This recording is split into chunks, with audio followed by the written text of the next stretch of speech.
హస్తం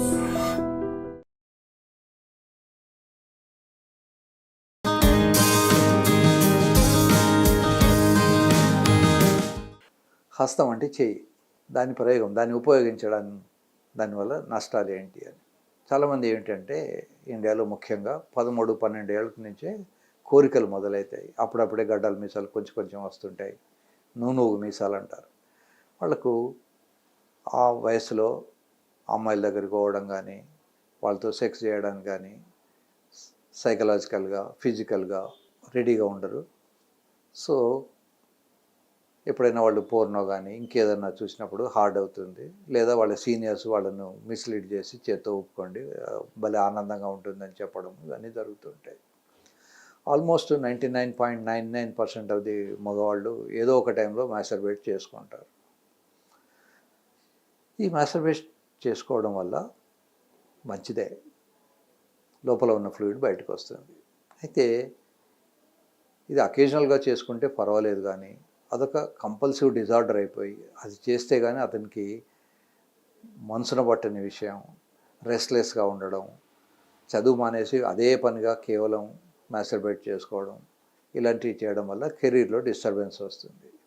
ఇట్లాంటి వాటికి మనం వద్దని చెప్తే ఇంకా ఎక్కువ చేస్తారు. కనుక చిన్నపిల్లల్లో కనుక మనం గమనిస్తే, ముఖ్యంగా తల్లిదండ్రులు పిల్లలకి ఆ టైంలో ఒక ఫిక్స్డ్ ఫార్ములా చెప్పాలి, బాబు ఎవ్రీ సాటర్డే నువ్వు మాస్టర్బేట్ చేసుకో, మిగతా రోజుల్లో చేసుకోవద్దు అని. ఎందుకు చేసుకోవద్దు అని అంటే, ఒకసారి కనుక దీనికి అలవాటు పడిపోతే, యూజువల్గా పెళ్ళైన తర్వాత కూడా నాకు కొంతమంది పేషెంట్లు ఉన్నారు, సార్ నేను వైఫ్తో సంసారం చేస్తాను కానీ మళ్ళీ వెంటనే బాత్రూంలోకి వెళ్ళి నేను ఊపుకుంటే కానీ నాకు తృప్తి రాదు అని. So it's a very artificial thing, ఇది నాట్ ఎ న్యాచురల్ థింగ్. భగవంతుడు మగవాళ్ళకి అంగాన్ని పిల్లల్ని కంటానికి కోసం ఇచ్చాడు, చేత్తో ఊపుకోవడానికి కోసం అని ఇవ్వలేదు.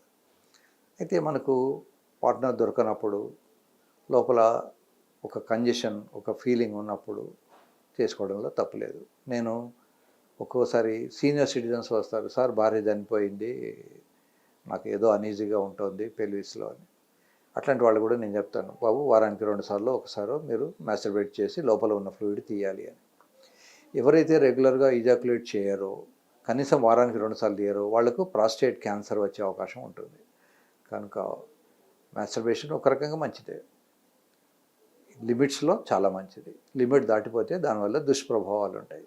దుష్ప్రభావాలు ఏమిటి అంటే, ఈ ఎంజాయ్మెంట్కి అలవాటైపోయి భగవంతుడు ఇచ్చిన అమ్మాయిల అందాన్ని ఆస్వాదించలేకపోవడం, వాళ్ళతో ఎంజాయ్ చేయలేకపోవడం, అవన్నీ కూడా లాస్ అయిపోతాయి. యూజువల్గా గేదెకు దూడలు చనిపోయినప్పుడు ఆ గేదె ఓనరు ఆ చనిపోయిన దూడ చర్మం లోపల కొంత గడ్డి పెట్టి ఒక బొమ్మలాగా తయారు చేసి దాన్ని గేదె ముందర పెట్టేసి పాలు పెడతాడు. 20 లీటర్లు ఇచ్చే గేదె 2-3 లీటర్లు ఇస్తుంది. 2-3 సంవత్సరాలు ఇచ్చే గేదె 2-3 నెలలు ఇచ్చేసి మానేస్తుంది. ఎందుకు అంటే దానికి స్టిమ్యులస్ లేదు, దాని నుంచి వచ్చే శబ్దం లేదు, దాన్ని తోకాడించడం, దాని కళ్ళల్లో కదలికలు ఇవేవి తల్లికి రావట్లేదు. అందుకని అది గెట్స్ ఫ్రస్ట్రేటెడ్, తల్లికి ఫ్రస్ట్రేషన్ వచ్చేసి పాలు తగ్గిపోతాయి. ఆఫ్టర్ ఆల్ గేదెకే ఇంత మెదడు ఉంటే మనుషులకు ఎంత ఉంటుంది.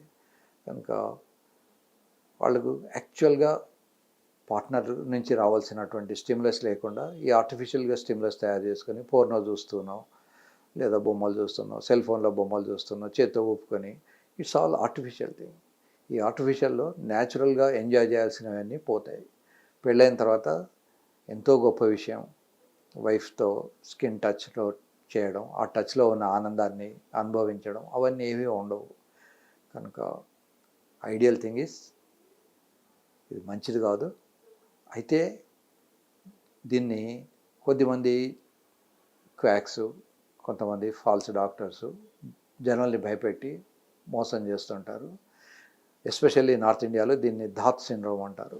ధాతు పోయిందా, అమ్మో నీ శక్తి అంతా పోయింది అంటారు. నిజానికి శృంగారంలో పాల్గొంటే ఎట్లాంటి శక్తి పోదు. శృంగారం అనేది ఒక రకమైనటువంటి రన్నింగ్ లాంటిది. రన్నింగ్ చేస్తే ఏ వ్యక్తికైనా శక్తి వస్తుంది కానీ శక్తి పోదు. అయితే అలసిపోతారు.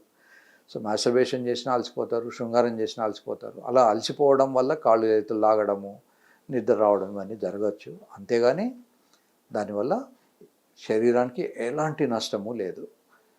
బికాస్ మీరు అది చేత్తో ఊపినా, అమ్మాయి జననాంగాల్లో పెట్టినా, లేదా జంతువులతో చేసినా బాడీకి ఏమీ తేడా పడదు, కానీ మనసుకు చాలా తేడా పడుతుంది. ఒక రకమైన గిల్ట్ ఫీలింగ్ వస్తూ ఉంటుంది.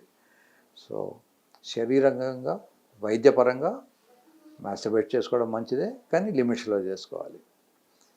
తర్వాత దీన్ని ఏదో పోతుంది, ధాతు పోతుంది, దీన్ని ఆపుకోవాలి. లేదా నైట్ ఫాల్స్ అంటారు, రాత్రిపూట ఉన్నట్టుండి అది దాన్ని చదివే బయటికి వస్తూ ఉంటుంది. ఈ నైట్ ఫాల్ రావడము, తెలిపోతుంది అని చెప్పేసి దానికి ఏదో వైద్యం చేయడము. నా దగ్గరకు ఒక్కోసారి పేషెంట్లు వస్తారు, వాళ్ళు ఏదో నాటు మందులు వాడేసి మొత్తం అసలే రాకుండా పోయింది సార్, అసలు లేవడం కూడా లేదు. సో ఇట్లాంటివి చేయకుండా క్వాలిఫైడ్ డాక్టర్స్ని కనుక్కొని దానికి కావాల్సినటువంటి మందులు తీసుకుంటే ఈ డార్క్ సిండ్రోమ్ అనేది పెద్ద ఇష్యూ కాదు.